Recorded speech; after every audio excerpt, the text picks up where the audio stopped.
Coucou toi, tu veux tout savoir sur les origines du café? Eh ben ça commence maintenant. La dernière fois, nous avons vu le Costa Rica, qui est un de mes pays préférés, et aujourd'hui, changement de continent, on s'embarque pour l'Indonésie en Asie. L'Indonésie, c'est plein d'archipels, et sur ces archipels volcaniques se développent des cafés avec des saveurs absolument incroyables. Ces différentes archipels ne produisent pas toutes du café, mais les principales sont, alors attention parce que ça c'est technique. Nous avons forcément Bali, nous avons Flores, Java, nous avons la vallée de Belem, nous avons la vallée de Kamu, nous avons Sulawesi, Sumatra, Lintong, Mandailing, le Mont Gayo et Mangkuraja.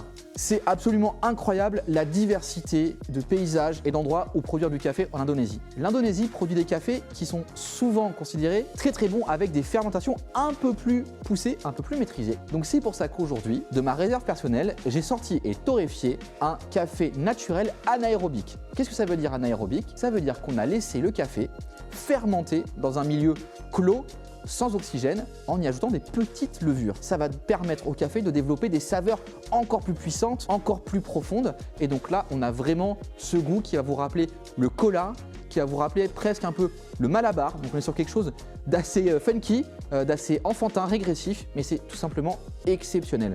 Alors, qu'est-ce que c'est comme variété?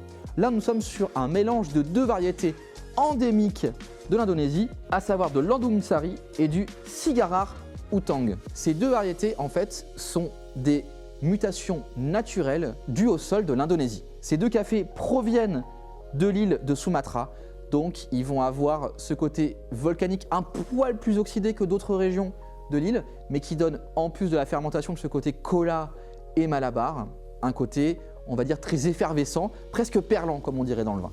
Donc nous avons le terroir indonésien très précis à Sumatra, nous avons ces variétés d'arabica qui ont muté naturellement là-bas et nous avons du coup un super résultat en tasse. N'oubliez pas les termes, on parle bien de zone caféicultrice, on parle bien de variétés. Aujourd'hui, vous avez découvert avec moi l'Indonésie et on se retrouve bientôt pour, je pense, une origine un peu plus commune, mais malgré tout qui vous réservera quelques surprises. Merci et à très vite pour les origines du café sur Beans.